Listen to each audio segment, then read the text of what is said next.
Subscribe करें हमारे channel HRK studio को और लेटेस्ट अपडेट के लिए नोटिफिकेशन बेल जरूर दबाएं। हमारे साथ हैं जवाहरलाल नेहरू यूनिवर्सिटी में पढ़ने वाली एक स्कॉलर हैं। हम इनसे बात करेंगे डिटेल में कि किस तरह से सिनॉप्सिस तैयार की जाती है, क्या क्या चीज़ें उसमें लगती हैं और कौन कौन सी फील्ड हैं जहाँ से हम सिनॉप्सिस के लिए मवाद ले सकते हैं, कौन कौन बुक को हम रेफ़र कर सकते हैं। तो मैं सबसे पहले चाहूँगा स्कॉलर से कि आप अपना परिचय बता दें कि किस तरह से आप कहाँ से हैं, क्या है।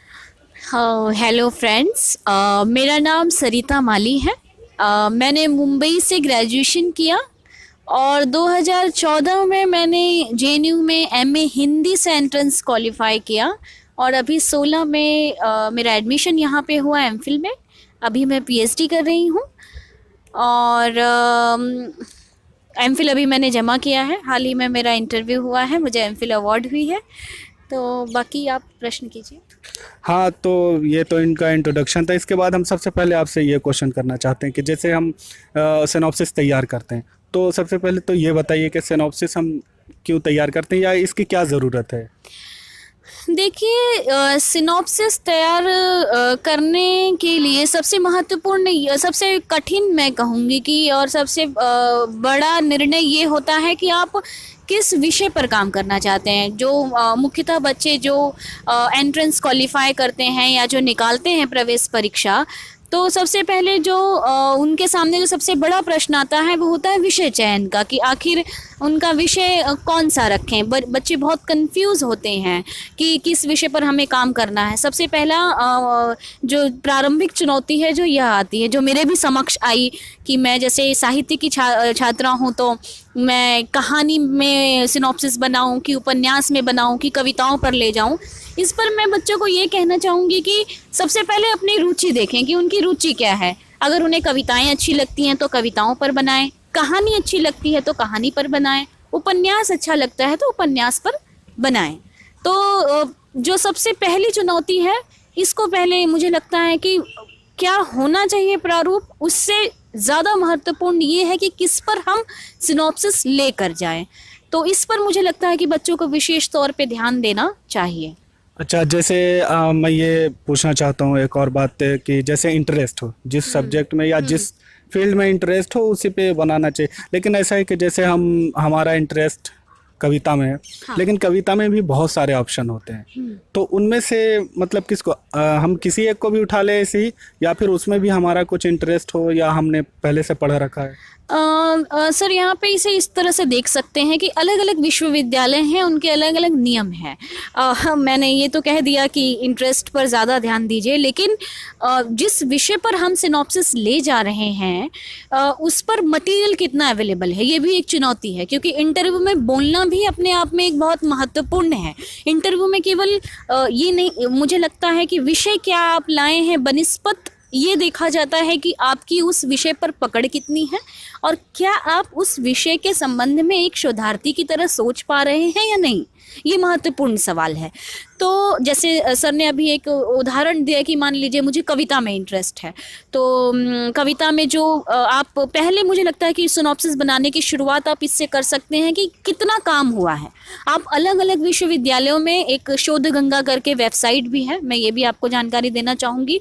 कुछ ऑफलाइन मटेरियल्स, जैसे JNU में कुछ ऑफलाइन शोध के लिए आपको कुछ चीज़ें सेंटर आप यहाँ के पता कर लेंगे तो आपको पूरी एक लिस्ट मिल जाएगी कि जैसे इसमें इतना काम हुआ है।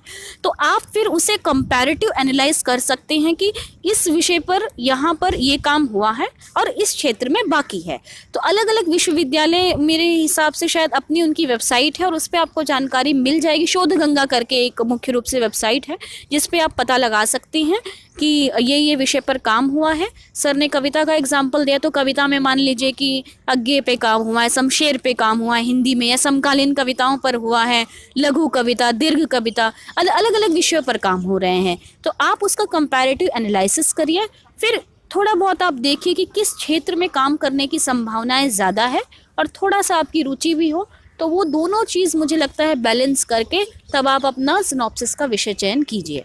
हाँ, एक सवाल इसी से रिलेटेड है कि जैसे मैं तैयार करना चाहता हूँ कि मैं किसी यूनिवर्सिटी में अभी एडमिशन मैंने क्वालिफाई किया, उसके बाद इंटरव्यू के लिए जा रहा हूँ, तो क्या मुझे एक ऐसा सब्जेक्ट लेना चाहिए जो बहुत अच्छा टॉपिक है, मतलब हिंदी साहित्य में वो बहुत ज़्यादा अच्छा है और उसकी बहुत इम्पोर्टेंट है, वो लूँ या फिर ऐसा वो एरिया चुनूँ जिसमें मैं कंफर्टेबल हूँ या मैंने पहले पढ़ रखा है, इन दोनों में से क्या प्रेफर करें? जैसा कि मैंने अभी पहले भी बोला कि रुचि और आप उस विषय पर कितना धारा प्रवाह तरीके से बोल सकते हैं।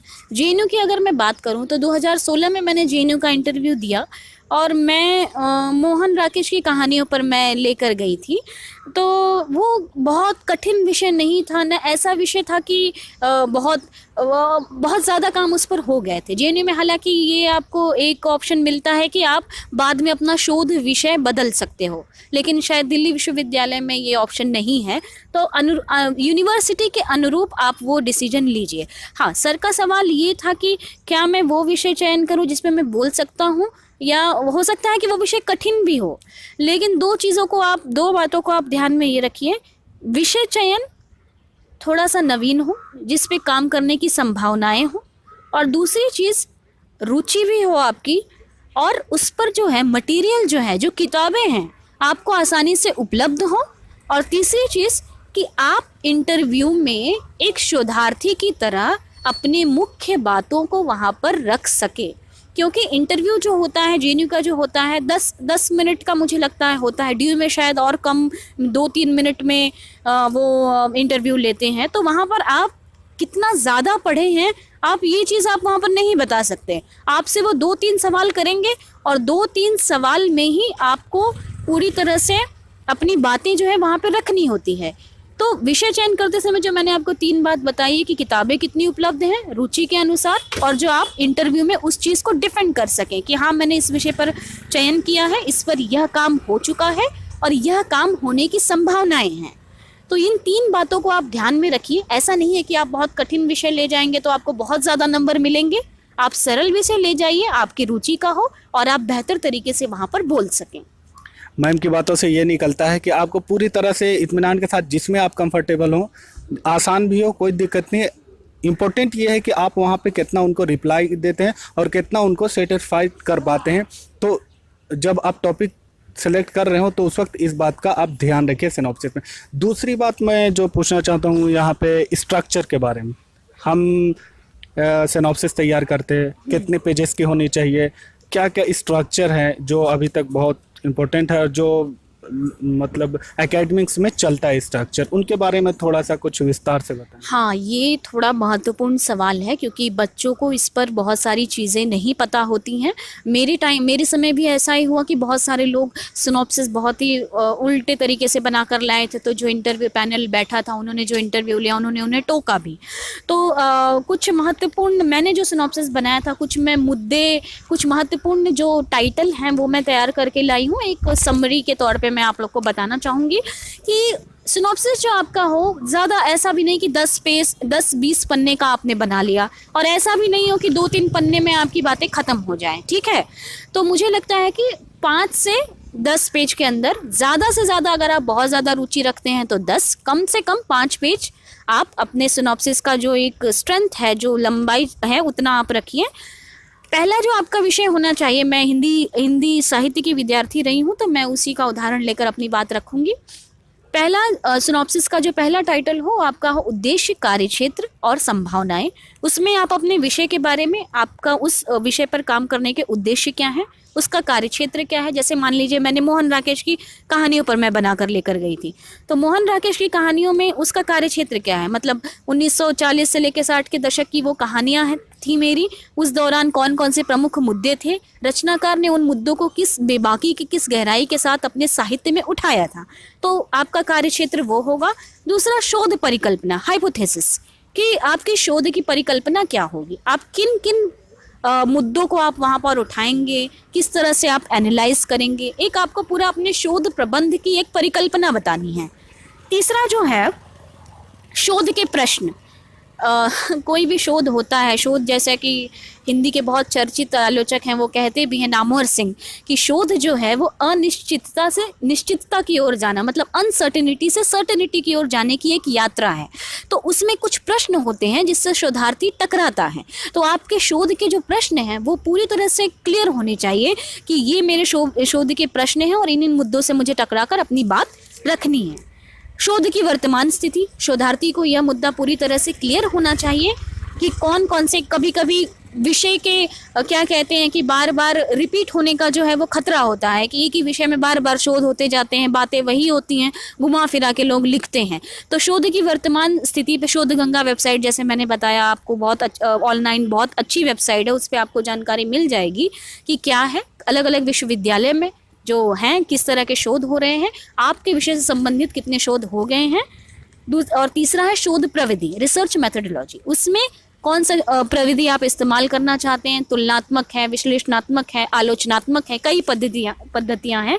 संभावित अध्याय योजना, चैप्टराइजेशन, कि आप कुछ 3-4 चैप्टर ऐसे बना लीजिए जो आप उसमें ऐड कर सकते हैं। मान लीजिए मैं कहानियों पर लेकर गई थी, मोहन राकेश की कहानियों पर मैं ले गई थी, तो मेरा चैप्टर ऐसा था कि नई कहानी क्या है, मोहन राकेश की कहानियों में मोहन राकेश की कहानियों का सामाजिक यथार्थ, मोहन राकेश और अन्य समकालीन रचनाकार, उपसंहार। तो ये 3-4, अगर एमफिल का ले जा रहे हैं तो 3 से 4 चैप्टर रखिए, पीएचडी का ले जा रहे हैं तो 5 से 6 चैप्टर रखिए।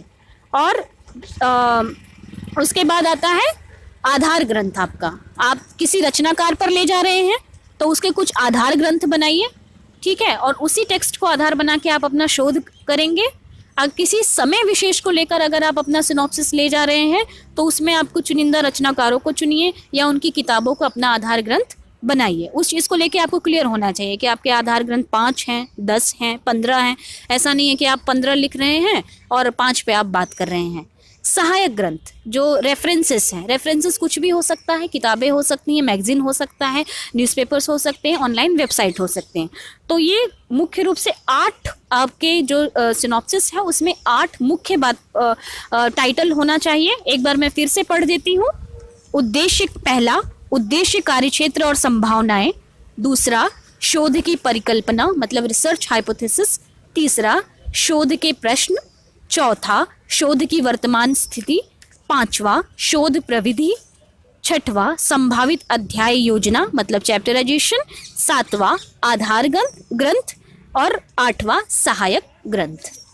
मैम ने बहुत ही डिटेल में ये चीज़ें बताई हैं। जो एक सिनॉप्सिस में एक जो प्रॉपर सिनॉप्सिस जो होती है जो सेंट्रल यूनिवर्सिटीज़ में चलती है उसका प्रॉपर यहाँ पे पूरी तरह से 1 बाय 1 करके आपको बताया है। और आप इसे देखिए कि ये जवाहरलाल नेहरू यूनिवर्सिटी में हम अभी बात कर रहे हैं, जामिया और डीयू और जो भी सेंट्रल यूनिवर्सिटी में उनमें लगभग इसी तरह के जो एकेडमिक में सिनॉप्सिस चलती है उसका है और ये बहुत ही आपको रिलीवेंट है।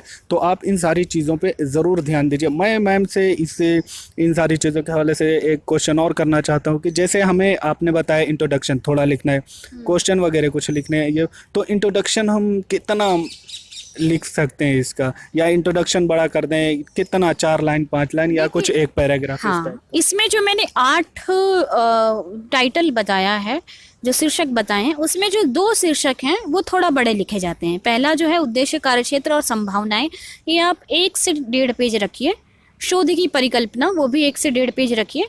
बाकी तो आपका एक पैराग्राफ में भी बाकी चीज़ें ख़त्म हो सकती हैं। शोध के प्रश्न में आपको मुख्य प्रश्न लिखने, वो प्रश्न 5 भी हो सकते हैं, 10 भी हो सकते हैं, 15 भी हो सकते हैं, 20 भी हो सकते हैं। वो आप पे निर्भर करता है कि आप उसको किस दृष्टि से देख रहे हैं। और संभावित अध्याय योजना वो तो 1 पैराग्राफ की बात है, अध्याय लिखना है आपको। शोध की वर्तमान स्थिति भी आप आधा 1 पैराग्राफ पर जो मुख्य शोध हुए हैं उसका आप रेफरेंसेस दे दीजिए कि इस विश्वविद्यालय में ये शोध हुआ है, इस विश्वविद्यालय में ये शोध हुआ है, अतः मेरा विषय जो है वो नया है। तो ये सारी बातें, आधार ग्रंथ आप जो मुख्य किताबें हैं उनको रखिए। सहायक ग्रंथ अगर एमफिल है तो 20 से 30 रखिए और पीएचडी है तो वही 30 और 40 के बीच में रखिए, क्योंकि वो आपसे उस सहायक ग्रंथ से भी सवाल कर सकते हैं कि आपने इतना पढ़ के सिनॉप्सिस बनाया है, तो ये महत्वपूर्ण है। तो पहला और जो दूसरा है उद्देश्य, कार्यक्षेत्र और संभावनाएं और शोध की परिकल्पना, इसे आप 3 पेज में समेट लीजिए, आगे पीछे 3, 1.5 पेज इसमें, 1.5 पेज इसमें। मैं एक अपना बता रही हूँ, आप स्वतंत्र हैं उसकी लंबाई चौड़ाई बढ़ाने के लिए। बाकी चीज़ें आप अपने शोध जो आपका प्रबंध जो विषय है उसके अनुरूप रखिए, लेकिन बाकी की जो 6 बची हुई बातें हैं मुझे लगता है कि वो आधे पेज या एक पैराग्राफ में ख़त्म हो जाएंगी हर शिक्षक। हाँ मैम, एक सवाल इसमें और ये बताइए कि जैसे एक प्रश्न का आपने बताया कि प्रश्न भी हम कुछ उठाते हैं, तो आप जब सिनॉप्सिस अपना तैयार किया तो उसमें किस टाइप के हम प्रश्न उठा सकते हैं, जैसे अगर कुछ आप बताना चाहें। हाँ, मेरा जो मैंने जो एमफिल जमा किया है मैं उस पर बात करती हूँ। जैसे मेरा हिंदी मराठी उपन्यास पर तुलनात्मक अध्ययन था।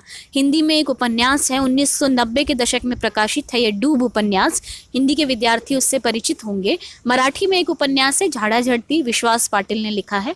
दोनों उपन्यासों में विस्थापन के सवाल को लेकर मेरा काम था।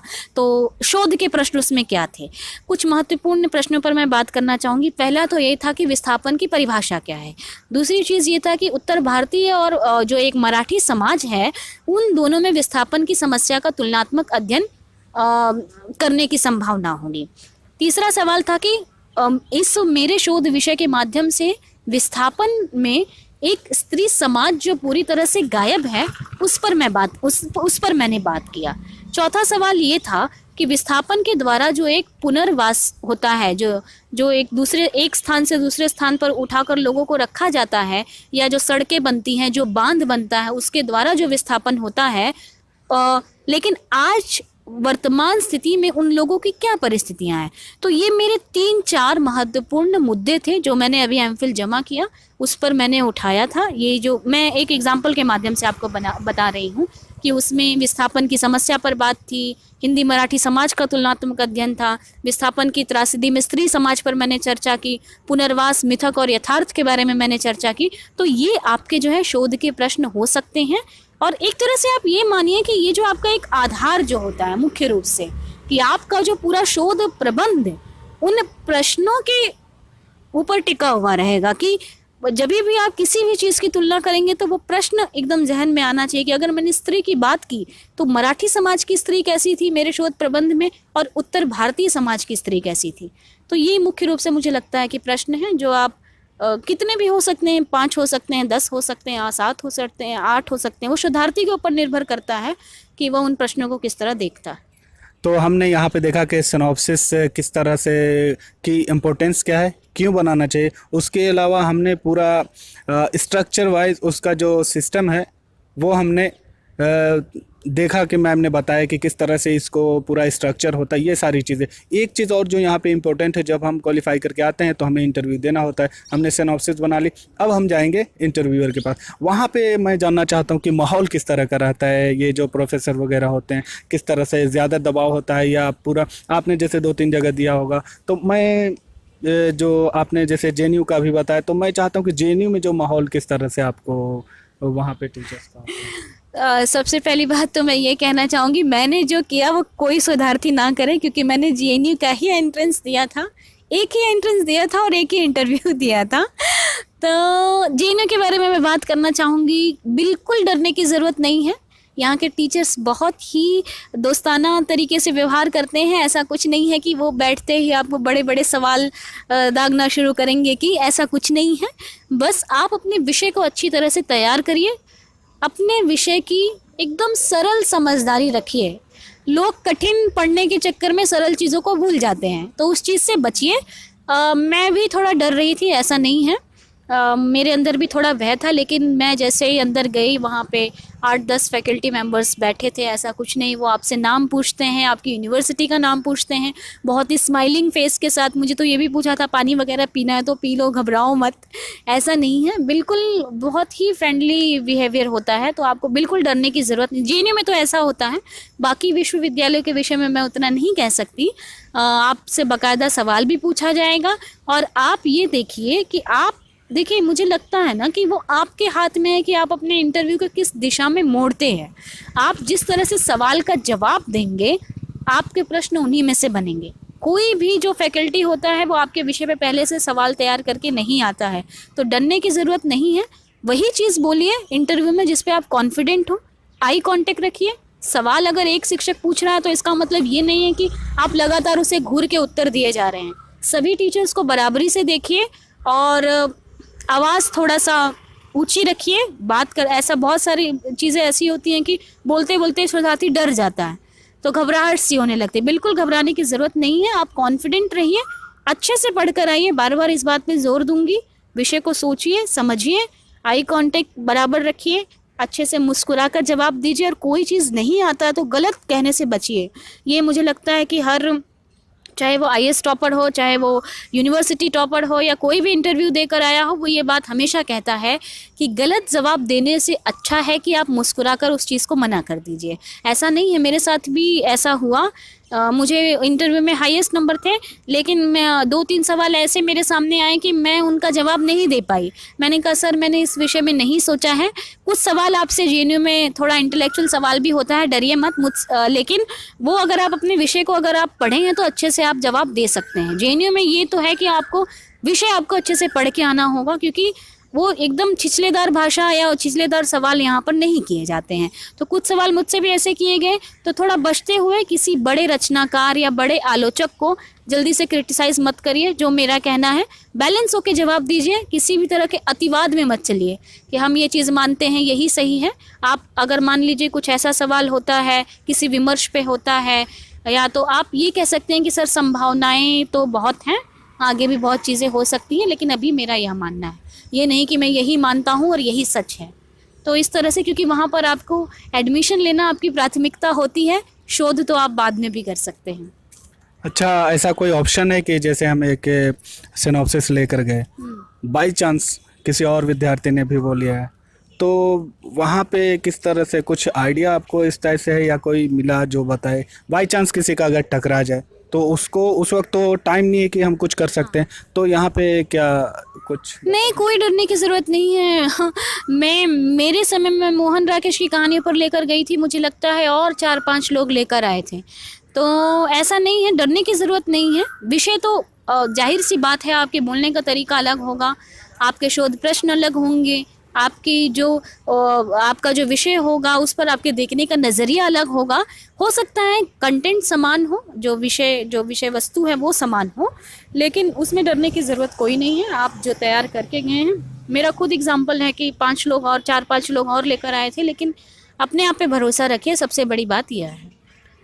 एक छोटा सा सवाल और, कि जैसे हम एमफिल या पीएचडी में होते हैं तो हमें एक आइडिया होता है कि सिनॉप्सिस क्या चीज़ होती है, लेकिन वो लोग जो फर्स्ट टाइम अभी एमए से डायरेक्टली एमफिल के लिए आ रहे हैं या पीएचडी के लिए आ रहे हैं, तो उनको आप क्या पैगाम देना चाहेंगे कि ये सिनॉप्सिस कितना मुश्किल चीज़ है या आसान है, या किस तरह से करते हैं, एकदम शॉर्ट में? देखिए, एकदम डरने की ज़रूरत नहीं है। पैगाम मेरा यही है कि अपने आप पे विश्वास करिए, कि अगर आपने शोध करने का मन बनाया है तो मेरे ख्याल से आप इतने समझदार होंगे, और होंगे भी। जब आप किसी भी विश्वविद्यालय का अगर आप प्रवेश परीक्षा अगर आप उसकी निकालते हैं तो निसंदेह आप अब शोध के प्रति गंभीर हैं, ये बड़ी बात है। तो आप एकदम बहुत इतनी बड़ी चीज़ नहीं होती कि आपको डरने की ज़रूरत हो कि पता नहीं क्या चीज़ होगा, इंटरव्यू पैनल वाले बैठे होंगे, कैसे हम जवाब देंगे। ये एक तरह से अपने ऊपर भरोसा रखिए और ये सोचिए कि इस विषय को सबसे अधिक मैं ही पढ़ रहा हूँ, और इस पे जितने सवाल होंगे, जितने उसके जवाब मैं अच्छे तरीके से दे पाऊँगा। और इन सभी परिस्थितियों में मेरा सबसे बड़ा पैगाम यही है कि खुद पर भरोसा रखिए और उस विषय का गहराई से अध्ययन कीजिए।